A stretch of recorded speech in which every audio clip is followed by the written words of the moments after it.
네, 우리가 오후 예배 때 계속 십계명에 대해서 우리가 살펴보고 있습니다. 오늘은 이제 제8계명 도둑질하지 말라라는 계명에 대해서 우리가 살펴볼 텐데요. 이 8계명도 우리 앞선 두 계명처럼 아주 간단하게 되어 있습니다. 도둑질하지 말라라고 아주 간결하게 되어 있는데 사실 이 의미는 우리가 이미 다 알고 있어요. 이것은 뭐 다른 이의 것, 남들의 것을 몰래 취하거나 아니면 뭐 강제로 취하든지 하는, 그러니까 다른 이들의 것을 훔치거나 강탈하는 일체의 모든 행위들을 금하는 내용입니다. 그러니까 8계명의 소극적인 측면으로 이런 걸 하지 말라, 이런 도둑질 하지 말라라는 내용이죠.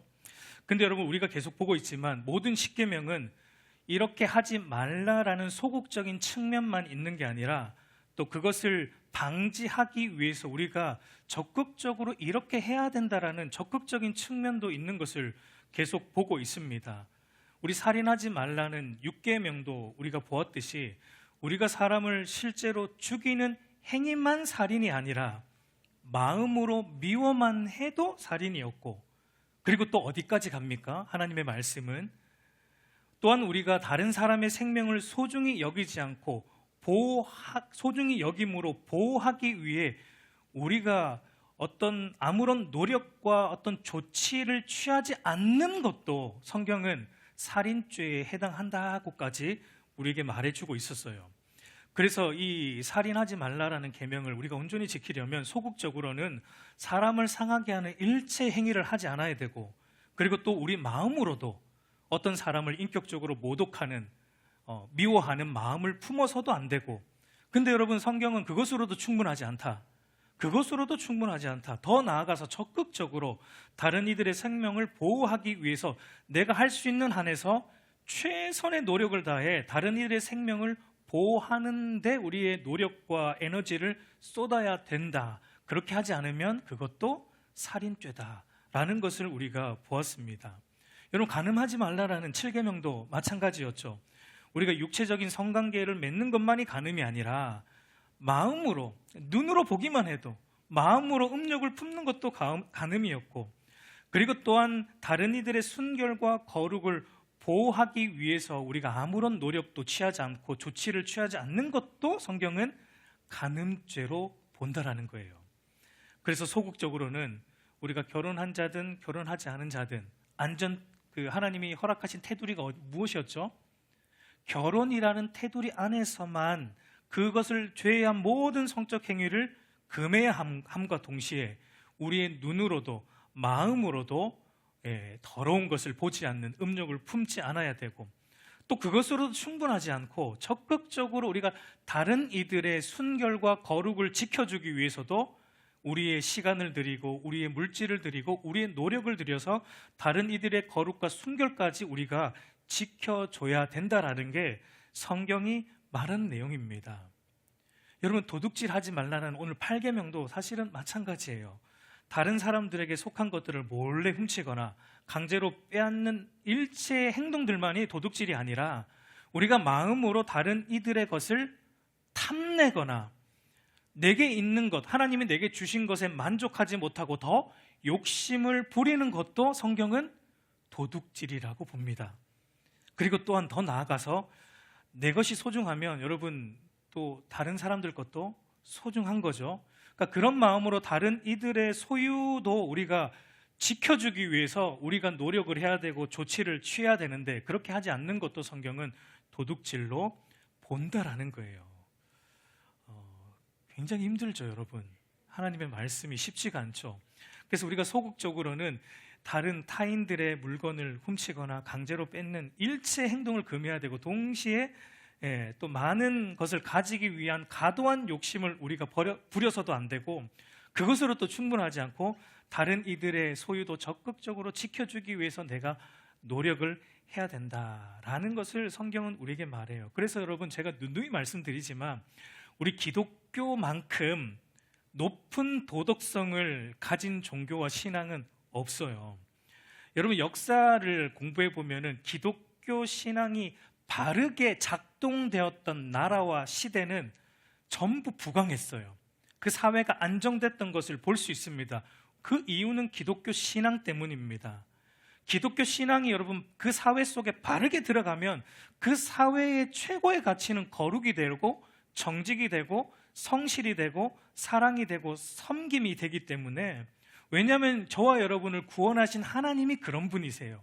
거룩하신 분이시고 진실하신 분이시고 신실하신 분이시고 사랑이시고 섬김의 본을 보여주셨기 때문에 이것을 제대로 믿는 신자가 속해 있는 사회, 이런 신자가 많으면 많은 사회일수록 여러분 그 사회는 잘 삽니다. 그렇게 될 수밖에 없어요. 왜냐하면 그 사람이 하나님과 사람 앞에서 정직하게 일하고 성실하게 일하게 되니까 그 사회는 안 될래야 안 될 수가 없습니다.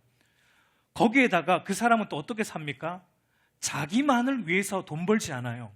자기만을 위해서 살지 않고 사랑으로, 하나님이 나 같은 죄인을 사랑하셨기 때문에 그걸 알니까 사랑으로 섬기기 때문에, 다른 이들을 섬기기 때문에 사회 구성원들이 고루고루 잘 사는 사회가 만들어지는 겁니다. 그래서 여러분, 십계명은요, 죄로 인해 깨어진 이 세상을 향한 하나님의 회복 프로젝트와 같아요. 그리스도인 한 사람 한 사람이 십계명을 하나님께서 의도하신 대로, 그냥 액면 그대로가 아니라 하나님이 의도하신 대로 십계명을 바르게 살아내면은 자기도 회복되지만 그 사람이 속해 있는 가정도 사회도 여러분 회복되는 것입니다. 그게 하나님의 뜻이에요. 간절히 바라기는 이 십계명의 말씀이 저와 여러분의 신앙을 회복하고, 그리고 더 나아가서 우리의 가정도 회복하고, 더 나아가서 우리가 속해 있는 사회 공동체도 회복되는 은혜가 있기를 간절히 소망합니다. 여러분, 아마 이제 십계명 중에 이제 거의 이제 막바지에 달하고 있는데, 오늘 8계명 도둑질 하지 말라는 이 8계명이 어떤 면에서 보면 저와 여러분들에게는 조금 가장 편하게 좀 다가오는 계명이 아닌가라는 생각이 들어요. 어쨌든 우리는 남들 거 이렇게 샥 하지 않잖아요. 아직까지 그러시는 분들 없죠. 그러나 여러분, 앞에서 개략적으로 말씀드린 것만 보아도 사실은 이게 만만한 계명이 아니다라는 것을 충분히 짐작할 수 있습니다. 아마 이 계명을 살펴보고 나면 우리가 깨닫게 될 거예요. 우리가 그동안 얼마나 많은 것을 도둑질했고, 그리고 지금도 얼마나 많은 것을 도둑질하며 살고 있는지. 저와 여러분이 좀도둑 수준이 아니고요, 죄송합니다. 특수 절도범이었다라는 사실을 오늘 이 십계명, 오늘 말씀이 끝나는 순간에 우리의 입술에서 아마 터져 나오지 않을까 생각이 돼요. 우리 하이델베르그 교리문답 110문을 보면 이 8계명의 소극적인 측면에 대해서 이렇게 말해줍니다. 우리 한번 같이 읽어볼게요. 8계명에서 하나님께서 금하신 것은 무엇입니까? 하나님께서 국가가 법으로 처벌하는 도둑질과 강도질만을 금하신 것이 아니고 이웃의 소유를 자기의 것으로 삼으려고 시도하는 모든 속임수와 관계를 도둑질이라고 말씀하십니다. 이런 것들은 폭력으로 혹은 합법성을 가장하고서 일어날 수 있는데, 곧 거짓 저울이나 잔화되, 부정품, 위조화폐와 고리대금과 같은 일, 기타 하나님께서 금하신 일들입니다. 하나님께서는 또한 탐욕을 금하시고 그의 선물들을 조금이라도 잘못 사용되거나 낭비되는 것을 금하십니다. 여러분, 여기 보면 제일 마지막 부분이 저는 굉장히 중요하다고 생각이 되는데, 제일 마지막 부분을 보면은 하나님께서 또한 탐욕을 금하시고 그의 선물들이 조금이라도 잘못 사용되거나 낭비되는 것을 금하십니다 라고 말하는 것을 보게 돼요. 그러니까 여기서 중요한 것은 지금 내가 소유하고 있는, 저와 여러분의 수중에 있는, 저와 여러분의 뱅크 어카운트에 들어있는 돈, 저와 여러분의 집에 고스란히 모아놓은 그 모든 것들은 지금 그것이 물질이든 물건이든 아니면 가족, 사람이든 이 모든 것들은 하이델베르그 교리 문답 보니까 뭐라고 되어 있습니까? 하나님이 주신 선물이라고 되어 있다라는 게 중요합니다. 여러분, 이것을 믿습니까? 진실로 믿습니까? 입술로만이 아니라 우리 수중에 있는 모든 것이 내 것이 아니라 하나님이 주신 선물이라는 것을 진실로 믿습니까? 믿음이 이렇게 살면 안 되는데 우리가 그렇죠? 저도 그렇지만 우리 그리스도인은 여기서 출발해야 됩니다. 모든 소유에 대한 주인이 내가 아니라 하나님이시다라는 것에서 저와 여러분이 출발해야 돼요. 시편 24편 1절 말씀 한번 같이 읽겠습니다. 땅과 거기에 충만한 것과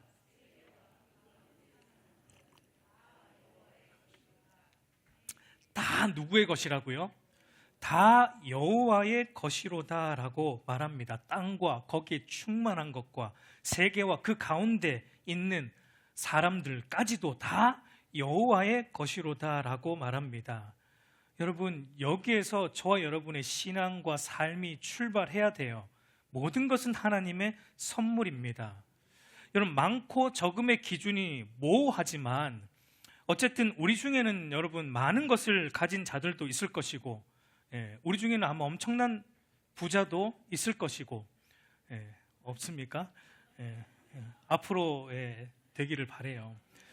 엄청난 부자도 있을 것이고, 우리 중에는 뭐 보통만 가지고 있는 분들도 있을 것이고, 적게 가지고 있는 분들도 있을 겁니다.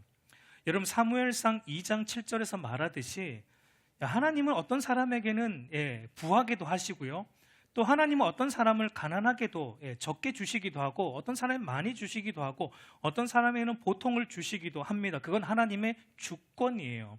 하나님에게 달린 겁니다. 여러분, 그러면 많이 주시고 적게 주시고의 이유가 무엇입니까? 사실 하나님의 뜻인데 우리는 이제 보통 이런 생각을 해요. 많이 주신 자는 하나님을 좀 잘 믿었기 때문에 하나님이 많이 주셨고, 보통 주신 자는 하나님을 보통 믿었기 때문에 보통 주셨고, 조금 주신 자는 하나님을 조금 믿었기 때문에 조금 주셨고. 여러분, 그런 논리가 기복주의 신앙이죠. 기복주의 신앙, 내가 하는 것에 따라 하나님이 나에게 복을 주신다는 기브 앤 테이크식의 하나님과 거래하는 거짓된 신앙입니다. 절대 그렇지 않습니다. 우리의 타락한 본성은 집착, 이 소유에 집착하기 때문에 우리는 이렇게 많고 적음에 계속 관심을 가져요. 많고 적음에 중점을 두지만 여러분, 하나님에게는 많고 적음이 중요하지 않습니다. 중요하지 않아요. 우리는 그거 중요한데 하나님은 별로 중요하지 않습니다. 여러분, 중요한 것은요, 많이 가진 자든 보통을 가진 자든 적게 가진 자든 그 모든 것이 내 것이 아니라 하나님께서 주신 선물임을 알고, 많이 가진 자는 그 많은 것으로 하나님을 사랑하고 이웃을 사랑하는데, 섬기는데 사용해야 되는 것이고, 보통을 가진 자는 그 보통으로 하나님을 사랑하고 이웃을 사랑하고 섬기는데 그 보통을 써야 되는 것이고, 적게 가진 자는 그 적은 것으로 하나님을 사랑하고 또 이웃을 사랑하고 섬기는데 사용하면 돼요. 그것이 하나님이 원하는 바입니다. 여러분, 그렇게 하지 않는 모든 것이 뭐라고요? 그게 도둑질하는 겁니다. 그렇게 하지 않는 모든 것은 하나님이 주신 선물을 내가 낭비하는 것이기 때문에 그 모든 것이 하나님의 것을 훔치는 도둑질이다라는 게 8계명이 말하는 근본적인 말씀이에요. 그런 점에서 볼 때 여러분, 도둑질 하지 말라라는 이 8계명이 우리에게 궁극적으로 요구하는 것은 뭐냐면, 하나님은 우리로 하여금 선한 청지기가 되라는 명령이에요. 너희는 선한 청지기로 살라라는 명령과 같습니다. 이 땅을 사는 동안 하나님께서 저와 여러분에게 허락하신 나의 가족, 나의 힘, 나의 돈, 나의 재능, 나의 직업, 또 그 외에 내게 속한 모든 소유들이 하나님이 주신 선물임을 알고, 그래서 하나님의 뜻대로 그 모든 것들을 사용하는 청지기로 살아라라고 말씀하고 있는 겁니다. 근데 여러분, 우리의 문제가 무엇입니까? 우리가 수시로 우리가 청지기임을 잊어버린다는 게 우리의 문제예요. 그리고 우리가 누구 행세합니까? 주인 행세를 해요. 우리가 복음송 가사 중에도 그런 가사가 있어요. 어느 순간 내가 내 삶의 주인이 되어버렸네, 이런 가사가 있다라는 것은 우리가 그러고 있기 때문이죠. 우리의 문제는 어느 순간 우리가 청직이라는 사실을 잊고 주인 행세하며 산다라는 겁니다. 그런데 여러분, 교회에 몸담고 있는 사람이라면 누구나 다 입으로는 그런 얘기를 안 합니다. 모든 것은 하나님의 주인이시고 나는 청지기다라는 것을 우리 입술로는 고백한다는 겁니다. 그런데 여러분, 입술로 고백하는 그것이 우리의 인격과 삶 전반을 형성하고 있는 것과는 다른 문제입니다. 나는 청지기이고 하나님이 모든 것의 주인이시다는 것이 나의 인격을 장악해야 되고 우리의 삶 전반을 이끌어 가려면은 먼저는 저와 여러분 안에 거듭남이 일어나야 돼요. 여러분, 거듭남이라는 것은 제가 매 순간 강조하지만 내가 주인된 삶에서 하나님이 주인된 삶으로 전환하는 것이기 때문에 참으로 거듭난 신자들만이 모든 부분에서 하나님의 주인 되심을 인정할 수 있습니다. 그리고 나의 청지기됨도 인정하고 그렇게 살아갈 수 있어요. 거듭나지 않으면 이것은 절대 불가능합니다. 여러분, 인간이 지은 최초의 죄도 도둑질로 들어왔다라는 사실을 아십니까? 하나님은 아담에게 모든 것을 다 먹어라, 다 가질 수 있어 네가. 그런데 하나는 건들지 마라. 그건 네 거 아니다. 그건 내 거야. 하나는 건들지 마. 선악과 그건 너 손대지 마, 건들지 마. 그건 내 거니까 내게 속한 거야. 예. 여러분, 아담이 선악과를 보면서 뭘 봐야 됐습니까? 아, 이거는 하나님께만 속한 거구나. 그 말은 모든 것의 주인은 하나님이시구나. 아, 주인은 하나님이시고 나는 관리자이구나. 하나님이 모든 걸 허락하셨지만 이것을 나는 관리하는 사람이구나. 그게 선악과를 통해서 봐야 되는데 아담이 어떻게 했습니까? 도둑질한 거죠. 하나님의 속한 그것을 자기의 손을 뻗어서 취함으로, 도둑질함으로 하나님의 주인 되심과 자기 청지기 됨의 자리를 바꿔버렸습니다. 자기가 주인의 자리로 갔고 하나님을 마치 청지기 자리로 내몰았어요. 주인 행세하기 시작한 것으로부터 죄가 시작되었습니다. 그래서 여러분, 아담 이후에 태어나는, 죄를 가지고 태어나는 모든 인간은 자기가 자기 인생의 주인 행세하며 살아가죠. 그것이 뭐라고요? 도둑질이라는 겁니다.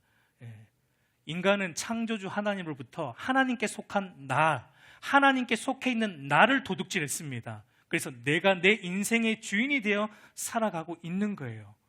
이게 사실은 도둑질하지 말라는 그 말씀의 근본적인 그 부분입니다. 여기서부터 나머지 모든 형태의 마음으로 하는 도둑질, 행위로 하는 도둑질, 여기서부터 모든 형태의 도둑질이 파생되는 것입니다. 그렇기 때문에 하나님께서 그리스도의 핏값으로 사신 그의 백성들만이 진실한 의미에서 자기 청지기됨과 하나님의 주인 되심을 인식할 수 있고 또한 그렇게 살아갈 수 있는 거예요. 고린도전서 6장 19절 20절 말씀 한번 같이 보겠습니다. 너희 몸은 너희가 하나님께로부터 받은 바 너희 가운데 계신 성령의 전인 줄을 알지 못하느냐. 너희는 너희 자신의 것이 아니라 값으로 산 것이 되었으니 그런즉 너희 몸으로 하나님께 영광을 돌리라. 저와 여러분이 누구 것이라고요? 우리 것이 아닙니다. 하나님께서 그리스도의 핏값으로 사신 하나님의 것이에요. 마땅히 어떻게 살라고요? 하나님께 영광을 돌리며 살아야 되는 게 마땅한 겁니다. 그러니까 여러분, 이것은 거듭나야지만 되는 거죠. 거듭난 사람들만 이걸 깨닫습니다. 아, 내가 내 것이 아니구나. 하나님의 것이구나. 그리스도의 핏값으로 나를 하나님이 사셨구나. 이걸 거듭날 때 깨닫고, 그럴 때 내게 주신 모든 것을 나를 위해서 사용하지 않고, 물론 여러분, 나를 위해서 써도 그것이 하나님의 영광이 되도록 쓰는 거죠. 모든 부분을 하나님 사랑과 이웃 사랑으로 방향으로 써가는 것이 바른 삶의 모습이다라는 겁니다. 그러나 우리가 거듭났다 할지라도 우리 안에 여전히 내가 주인 되어 살고자 하는 죄악된 본성이 남아있다라는 점을 생각할 때 우리는 수시로 나의 청지기됨을 잊고 또다시 주인 행세하려는 여지가 있다는 점도 간과할 수 없어요. 그래서 여러분, 우리가 내가 청지기다라는 사실을 잊어버리게 되면, 하나님이 주인이시다라는, 이 모든 것의 주인이다라는 사실을 잊을 때 우리의 삶 속에 나타나는 증상이 있어요. 그 증상이 뭐냐면, 지금 내가 가진 곳에, 가진 것들에 대해서 자족하지 못하는 증상이 나타납니다. 그리고 지금보다는 더 많이 있어야 되고 더 많이 가져야 한다는, 이게 그러니까 적당한 정도가 아니라 과하게 욕심을 내고 더 많은 것을 가져야 되고 더 많이 가져야 한다는 소유에 대한 욕심과 탐심이 우리 안에 나타나는 것입니다. 모든 만물의 주인이신 하나님께서 그의 백성들의 삶을 한치의 오차도 없이 돌보시고 인도하신다는 것을 우리가 온전히 믿지 못하면, 신뢰하지 못하면 저와 여러분의 삶에 자족함이 사라집니다. 그래서 더 있어야 돼요. 더 가져야 돼요. 욕심과 탐심이 우리 안에 일어나게 되고 그것으로부터 발현되는 것이 나머지 마음과 행위의 도둑질입니다. 그러면 여러분, 오늘 구체적으로 하나님의 주인 되심과 나의 청지기 됨을 잊고 살 때, 하나님이 나의 삶을 한치의 오차도 없이 돌보시고 인도하신다는 것을 신뢰하지 못할 때 우리의 삶에 나타나는, 우리가 하게 되는 도둑질이 어떤 것들이 있는가 오늘 조금 보고자 합니다. 여러분, 우리가 믿는 신자로서는 일반적인 의미로서의 도둑질, 그러니까 하이델베르그 교리문답에 나오듯이 국가가 법으로 처벌하는 도둑질과 강도질은 우리는 안 할 거예요. 거기에 대해서는 우리는 안 할 겁니다. 일단 여기에서도 안 한다고 가정을 할게요. 그렇다고 해서 여러분, 이 계명의 앞에서 자유로울 수 있습니까? 아니에요. 우리는 사실은 은밀하게 많은 것을 도둑질하는 자들이기 때문입니다. 우리가 도둑질하는 영역을 저는 두 부분으로 나누어서 볼 겁니다. 하나는 우리의 삶의 영역에서의 도둑질이고 하나는 신앙의 영역에서의 도둑질입니다. 먼저는 우리의 삶의 영역에서의 도둑질입니다. 어떤 것이 있냐면, 여러분, 아무 노력 없이 이득만 챙기려는 마음으로 나오는 모든 활동들은 성경은 도둑질로 봅니다. 예를 들면 복권, 로또, 이거 여러분 도둑질이에요. 아무런 땀 흘림 없이 일확천금을 얻고자 하는 것, 여러분, 하나님 기뻐하지 않습니다. 공짜를 바라는 마음, 도둑질이에요. 남들의 도움만을 의존하며 살려는 것도 성경은 도둑질로 봅니다. 여러분, 하나님은 아담에게 모든 걸 값없이 주셨지만 그저 누리라고 주시진 않았어요. 하나님이 그 주신 그 땅을 열심히 경작하고 다스려서 더 에덴 동산을 온 세계 가운데 확장해 나가라고 하나님은 아담에게 노동에 대한 명령을 주셨습니다. 그래서 사도 바울도 여러분 이렇게 말합니다. 데살로니가 전서 4장 11절에서 12절 말씀 한번 같이 읽겠습니다. 또 너희에게 명한 것 같이 조용히 자기 일을 하고 너희 손으로 일하기를 힘쓰라. 이는 외인에 대하여 단정히 행하고 또한 아무 궁핍함이 없게 하려 함이라. 여기 보면 자기 손으로 일하기를 힘써서 해서 궁핍함이 없게 하라는 것을 말하고 있습니다. 노동에 대한 명령입니다. 그렇기 때문에 자기의 노력 없이, 땀 흘림 없이 이득만 챙기려는 것은 하나님의 창조의 질서를 어기는 것으로 도둑질과 같다라는 것입니다. 이 부분에 대해서 하이델베르그 교리문답 111문은 이렇게 말합니다. 이것은 이제 8계명에 대한 적극적인 측면입니다. 8계명에서 하나님께서 원하시는 것은 무엇입니까? 함께 읽습니다. 내가 할 수 있고 해도 좋을 경우에는 나의 이웃의 유익을 증진시키며 내가 남에게 대접을 받고 싶은 대로 이웃에게 행하고 더 나아가 어려운 가운데 있는 가난한 사람을 도울 수 있도록 성실하게 일해야 합니다 라고 말합니다. 적극적인 8계명의 측면이에요. 성실하게 일해야 된다는 겁니다. 꽁으로 먹으려면 안 된다라는 거예요. 그리고 여러분, 고용주의, 혹시 우리 가운데 고용주의 입장에 있다면, 고용주의 입장이라면 여러분, 직원들에게 일한 만큼의 합당한 보수를 지급해야 돼요. 그렇게 하지 않는 것 성경은 도둑질로 봅니다. 야고보서 5장 4절 말씀 한번 볼까요? 보라, 너희 밭에서 추수한 품꾼에게 주지 아니한 삭시 소리 지르며 그 추수한 자의 우는 소리가 만군의 주의 귀에 들렸느니라. 그러니까 옳게 지불하지 않은 삭시 소리를 지르고 있고 합당한 수당을 받지 못한 자의 우는 소리가 하나님께 들린다는 겁니다. 그러므로 일한 만큼의 합당한 보수를 지불해야 하는 것이 합당한 거예요. 반대로 여러분, 직원의 입장이라면 어떻게 해야 될까요? 게으름을 피우지 않고 성실하게 일하고 그리고 그의 합당한 보수만 받는 것에 만족해야 돼요. 그렇게 하지 않고 고용주가 볼 때는 막 일하는 척하고 안 볼 때는 이렇게 요령껏 하면서도 보수는 다 챙겨간다면 그것도 도둑질이라는 겁니다. 자기는 이만큼 일해요. 근데 이것보다 더 받길 원해.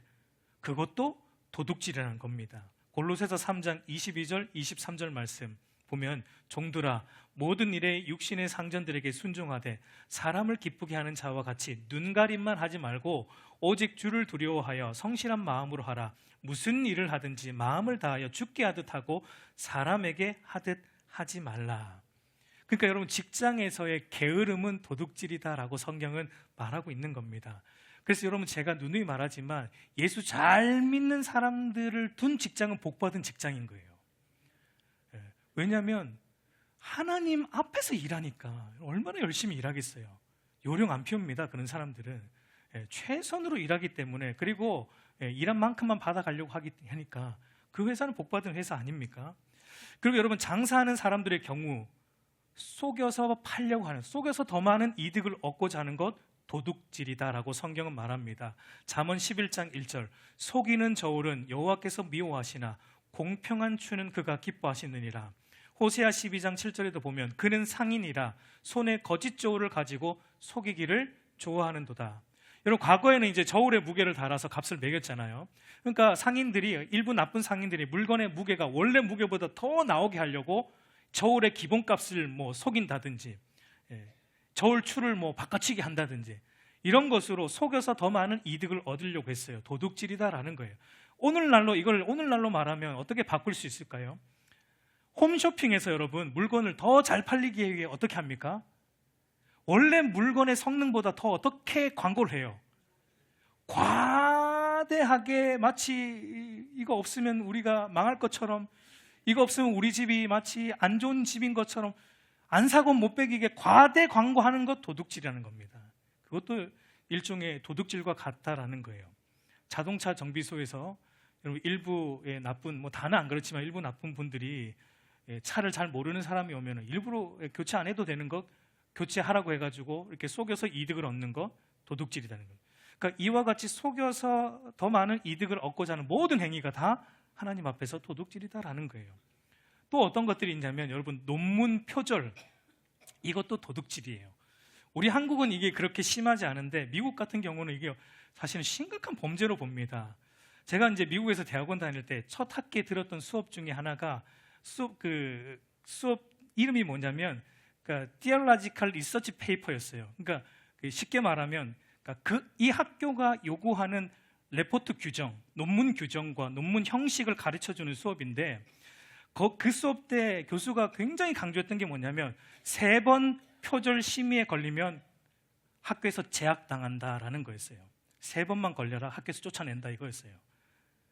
왜냐하면 여러분 논문은 단순히 하나의 어떤 글, 하나의 논문이 아니라 그 논문 안에는 그 저자가 그 논문을 쓰기 위해서 들인 수많은 시간이 들어있고 수많은 자료를 찾아 읽는 수고가 들어있고 그 모든 것을 자신의 것으로 만들어 글로 녹아내는 엄청난 땀과 노력이 들어있는데 그것을 고스란히 뺏긴다?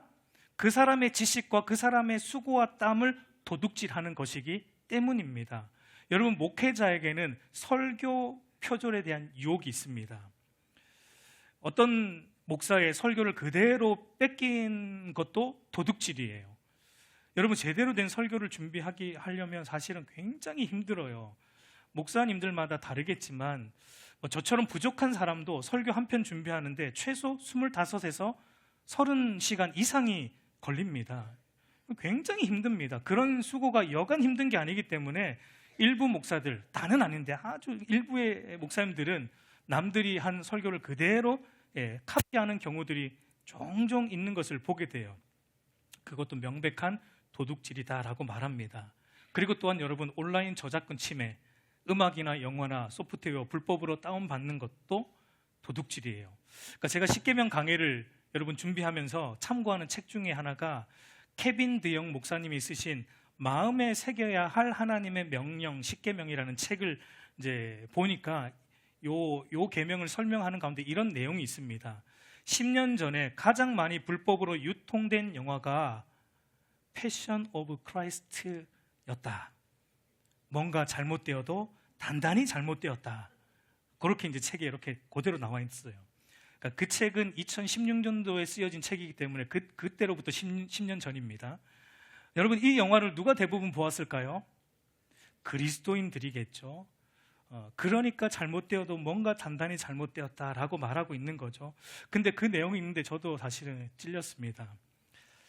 그때 저도 다운받은 걸로 봤거든요. 죄송합니다, 여러분. 그때 저도 사실은 다운받은 것으로 교회 지체들과 모여가지고 그 영화를 봤던 기억이 나요.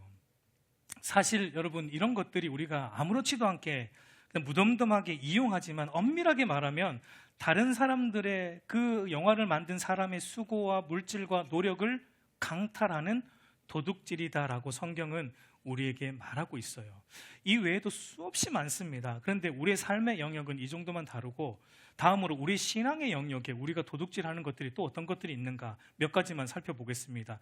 아무래도 대표적인 것은요, 민감한 부분이긴 하지만 11조와 헌금이죠. 말라기 3장 8절 말씀 한번 같이 읽어보겠습니다. 사람이 어찌 하나님의 것을 도둑질하겠느냐? 그러나 너희는 나의 것을 도둑질하고도 말하기를 우리가 어떻게 주의 것을 도둑질하였나이까 하는도다. 이는 곧 11조와 봉헌물이라 라고 말합니다. 사실 목회자로서 이런 헌금 얘기가 제일 부담이 되죠. 그런데 여러분, 사실 중요합니다. 11조와 헌금은 하나님이 명백하게 우리에게 하라고 요구하신 것들이기 때문입니다. 그 이유가 무엇입니까? 여러분, 하나님이 돈이 없으십니까? 하나님이 돈이 없으세요? 왜 우리에게 그걸 요구하세요? 하나님이 돈이 없어서 아니잖아요. 하나님께서 우리에게 11조와 헌금을 요구하시는 것은 실은 저와 여러분들 때문입니다. 우리의 신앙 때문이에요. 11조와 헌금은요, 하나님께서 우리로 하여금 내가 돈의 주인이 되는 그 엄청난 죄 가운데 거하지 않도록 두신 신앙의 안전장치입니다. 우리는 그거 인정하기 싫죠. 그러나 하나님은 그걸 안전장치로 두셨어요. 11조와 헌금을 드림으로 이 모든 물질이 비록 내 손에 있을지라도 내 것이 아니라 하나님의 것임을 기억하고 청지기로서 이 모든 물질을 하나님의 뜻대로 사용해야 함을 잊지 말라라고 두신 하나님의 안전장치예요. 그리고 11조와 헌금을 또 잘해야 되는 이유는, 또 다른 이유는 목회자의 생계를 책임지기 위함입니다.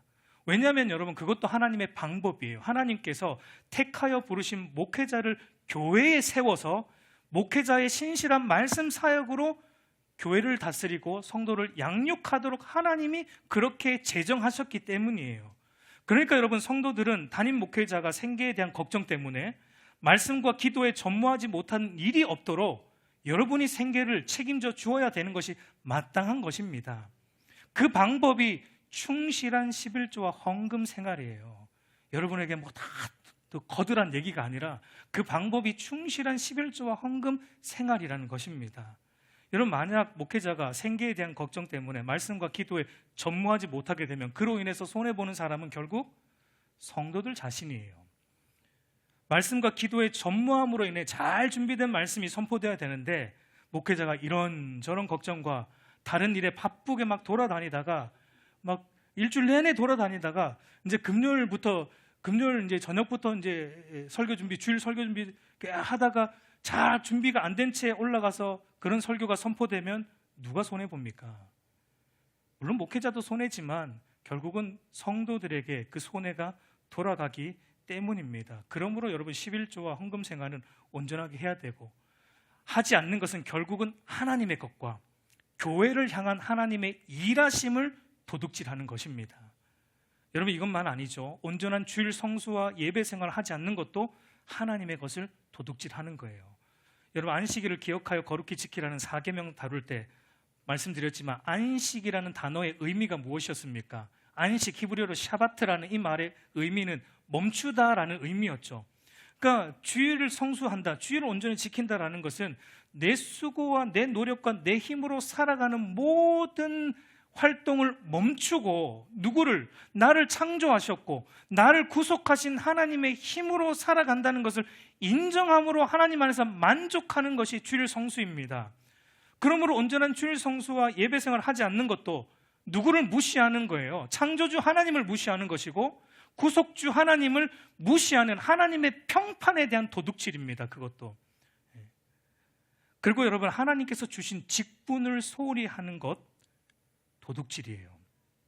목사는 목사로서의 직분을, 장로는 장로로서의 직분을, 권사는 권사로서의 직분을, 안수집사는 안수집사로서의 직분을, 각 청지기들은 청지기로서의 직분을 충실히 감당해야 됩니다.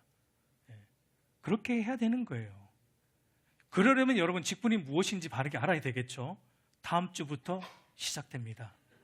다음 주부터 직분자 교육이 시작되는데 너무 중요하겠죠. 직분만 달고 있고 그 직분을 맞게 교회와 성도를 올바르게 섬기지 않는다면 하나님께서 주신 직분을 도둑질하는 겁니다, 여러분. 가벼운 죄가 아니에요, 여러분.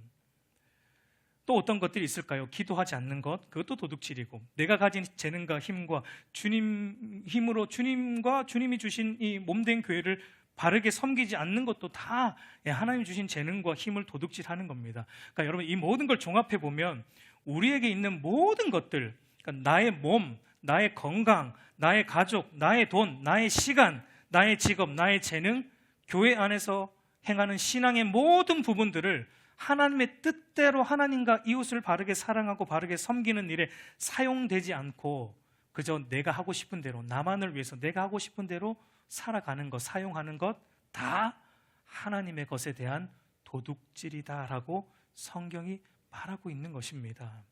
우리 사랑하는 성도 여러분, 이제 말씀을 맺겠습니다. 여러분, 잊지 마시길 바라요.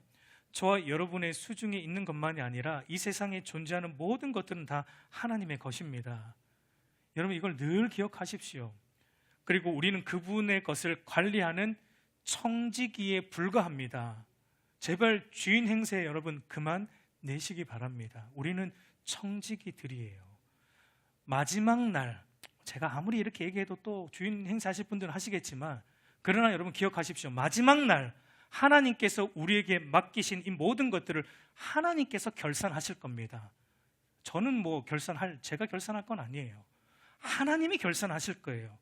우리에게 주신 돈과 재능과 힘을 하나님 뜻대로 하나님을 사랑하고 이웃을 섬기는 일에 사용했는지, 하나님이 주신 내 남편, 하나님이 주신 내 아내, 하나님이 주신 나의 자녀들, 하나님이 주신 나의 물질들, 하나님이 주신 나의 직업과 나의 힘과 재능과 모든 것들 어떻게 사용했는지 하나님이 그 보고를 우리로 하여금 받을 겁니다. 결산하실 겁니다.